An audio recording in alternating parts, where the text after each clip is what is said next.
Today I'm going to be drawing the Lego Spider-Man and also walking you through the entire process, like how I do the base layer using markers and how I'm going to use the colored pencils in order to make it look like actual Lego pieces. So yeah, let's just dive straight into it. Now the first thing that I need to do in order to do this drawing is get a reference photo to work from, and in order to get this reference photo I'm going to be doing a photo shoot of the figure using my little light box. So what I want to try and do is have it so he's swinging from the web, so I'm going to be using this blue tack down here to try and attach the web to the top of the light box. And actually, because it's soft, I honestly don't think,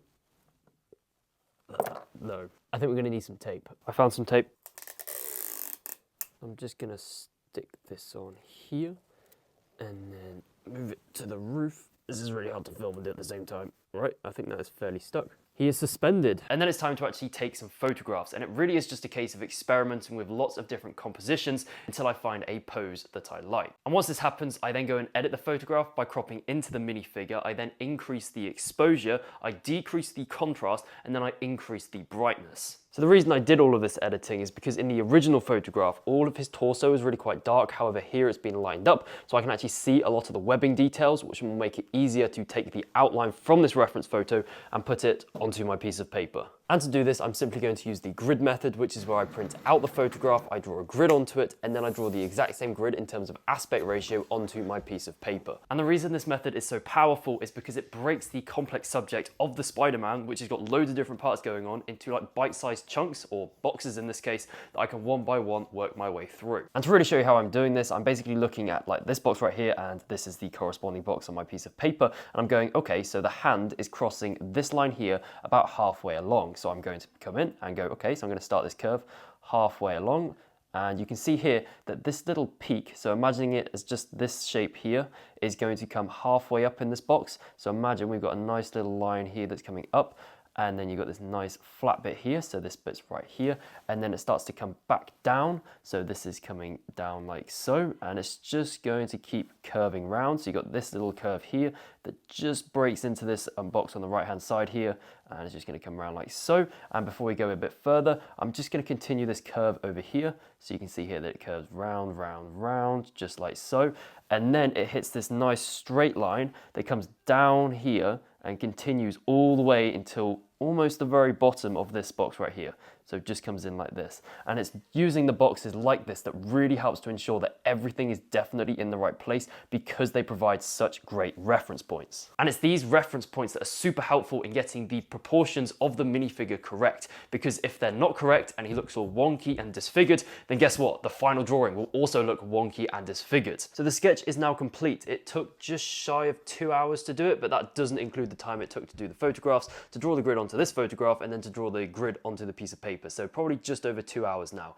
And you may be thinking that it's already start coloring, but there's still two very important things that I need to do. The first thing is I erase a lot of the grid lines except the ones closest to Spider-Man, so I can still use those reference points that I just told you about to gauge where the shadows and toes need to go during the coloring in process a bit later. And now that I've erased all the grid lines, I can come in with a grey sludge called the kneadable eraser. And the way I do this is I basically come in and just knead it to warm it up. I then just use it in a dabbing motion over the sketch, and you can see here that it's just really lightening those lines by picking up that excess graphite.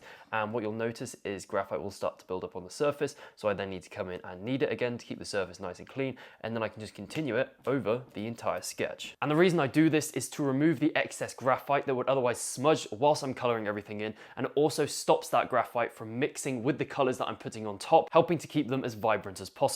So that is the sketch all ready to start coloring, and the first stage of my coloring in process is using the alcohol markers to do a base layer, but obviously the first challenge is actually picking which of these markers I'm going to be using. So what I do is I just look at the reference photo and pick out the main colors that I can see. So obviously red, blue, and you got some grays going through the web and the eyes, and what I want to do is split these color families into 3 subcategories of dark, light, and intermediary colors. And what I want to be doing is getting out a couple of markers in each of those categories. So a couple of dark ones, a couple of light ones, and a couple of intermediaries. So this right here is all the markers I think will work on this drawing of the Lego Spider-Man. But I do want to point out that I highly doubt that I'll be using every single one of these. And the reason I say this is because the color on the cap often isn't the color that you get from the marker. So what I like to do is just come over here on a scrap piece of paper and do a little swatch, and then I look at this color and then at the color on the reference photo and go, okay, is this the color that I want? And if it is, I'll obviously go and use it in that area. But if it isn't, and I can't see it present anywhere else within the photograph, I put it away and no longer use it. Now I'm going to get into the nitty-gritty details of how I use the markers in a second, but the basic premise is that I'm taking the most obvious areas of tone and color from my reference photo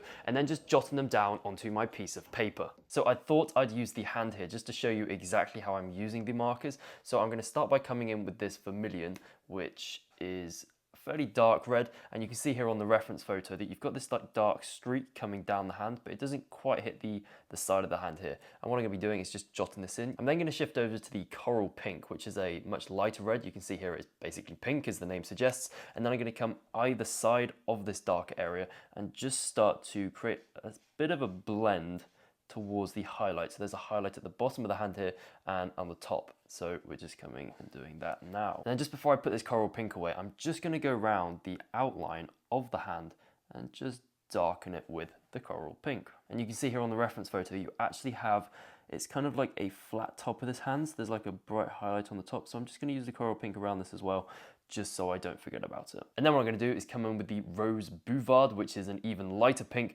and then I'm going to use it in the highlight on the bottom here. That is not a lighter pink. This is why you need to check before you go in. Right, I'm going to pick a different color. So the Shadow Pink, which before we go in, I'm going to try it. Yeah, that's a lighter color. And then we're just going to go into this highlight at the bottom here, like so. And then we're going to fill in this area here too. And then just on the other side of this line as well. And then you can see that it starts to darken up again. So we're going to come in with the coral pink and just jot this in. And then I'm going to come back in with the shadow pink and just do a smidge of blending just to kind of make it look a bit more realistic. Now you may be like, well, that looks a bit rubbish. There's no blending, it doesn't look very neat, and it's all a bit of a mess. And the reason that I'm not too bothered about making it too neat and perfect is because it is just a base layer that I'm then going to cover up with the colored pencils. And the reason I'm actually doing it is so when the colored pencils go on top of it, they will look a lot more vibrant than they would if they were going straight on top of the white paper. So here you go, this is the base layer complete. It took about 2 hours. I'm not quite sure on the exact amount of time because I didn't start my timer on some of the points. However, you can see here that it just really isn't that tidy. There's really blotchy. There's not a lot of blending going on because it is just a base layer, and now it's time to bring it to life using the colored pencils. So the exact brand of pencils that I'm using for this are the Faber-Castell Polychromos because they're nice and oil-based, so they blend together really smoothly. And the way I'm picking the colors is exactly the same as for doing the markers. So I'm just looking at the main color family. So in this case, the red, the blue, and the grays. And again, just picking out the 3 subcategories of colors. So obviously the darkest, the lightest, and the intermediaries. And again, just taking them to the piece, trying them out and winging it and seeing which pencils are actually giving me the colors that are in keeping with the reference photo. So the pencil work on the head here took just shy of 2 hours. I think there's a couple of things that I do need to come back to because some of the blends aren't necessarily as smooth as they could be. But yeah, it's looking all right. And it's time to move on to doing the web and the hand. So what I now want to do is just give you a bit more of like an in-depth look at how I do the pencil work on my Lego minifigure drawings. So I'm going to be doing this bit of the arm here. And the first thing that I'm going to be doing is coming in with a dark pencil, so in this case an Indanthrene blue, and just jotting in the main shadows. And this really is a case of just cleaning up the shadows that are already there from the marker base. And something that I'm also doing here is pressing a bit harder in the darkest shadows and then gradually easing off the pressure as it becomes a bit lighter. So what I'm going to do now is just come in with a white pencil and just stick some white pigment into the highlights. Now the reason I'm doing this isn't necessarily to brighten up the highlights, it's just so the lighter colors a bit later will blend a lot better in those areas. I'm then going to come in with the light phthalo blue and use it to blend between the shadows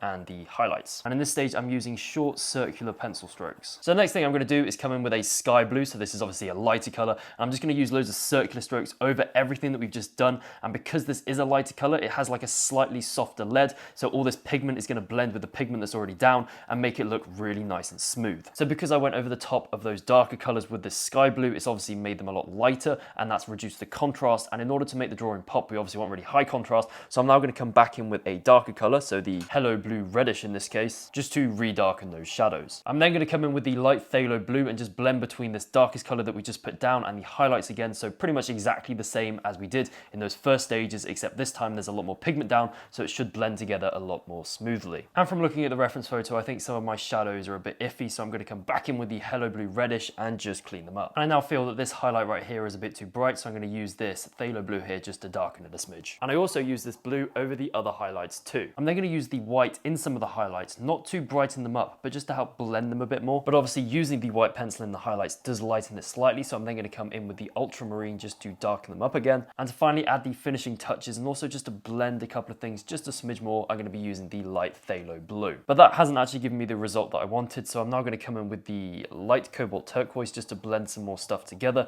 and then in with the ultramarine just to darken some stuff that is a bit too light. And boom. And it's this exact process that forms the very foundation of how I do colored pencils on every single one of my Lego drawings, whether it's a Lego car, a minifigure, or even a freaking T-Rex. It's exactly the same. It's just a process of doing lots and lots of layers, and with each layer it gradually becomes smoother and smoother because the pigment from the pencils that you're putting down are mixing with the pencils that's already down on the page. And I'm also gradually pressing harder and harder with the pencils as well to really burnish the paper as I become more and more confident that what is down on the page is exactly what I want and is in keeping with what is on the reference photo. So I just spent 3 hours straight doing the pencil work on the body here. I was hoping to do a bit more of the rope here and obviously clean up a lot of the blends down here, but my brain is honestly mush right now. So what I'm going to do is I'm going to go outside, do something else, and then I'll come back to the drawing and then I'll clean up all the messiness that I've left here and also start working on the legs. So the key when drawing Lego legs is to keep everything nice and parallel, which shouldn't be a problem if you're using the grid method and you've got a nice accurate sketch. And it's also worth noting that when you're shading them in, you're basically shading in a load of cubes and cuboids. So you need to make sure that you're establishing where your light source is coming in and shading them as you would when you're doing those simple drawing exercises of shading in cubes and cuboids. So I was hoping to finish the pencil work on this today, but it just hasn't happened. I spent about just over 6 hours working on it, but if you look, I've still got to do the pencil work on this leg, on the foot here, and I do have to revisit a lot of the areas as well because it is still a bit blotchy and the blends aren't too good. So what I'm going to do is I'm going to have a sleep and then come back to it tomorrow. Now I wish I could tell you that I came back the next day full of enthusiasm and all guns blazing, but that just wasn't the case. It was very much a slog for the last few hours of this piece, and it's worth noting that sometimes drawing just isn't that fun, but you got to keep grinding through it, keep pushing in order to get those cool results. So here it is, after 15 hours, my drawing of the Lego Spider-Man. And yeah, if you like this piece, be sure to hit that subscribe button to see some more just like it, and I'll see you in the next video, which should appear somewhat on screen around about now. So yeah, thank you for watching.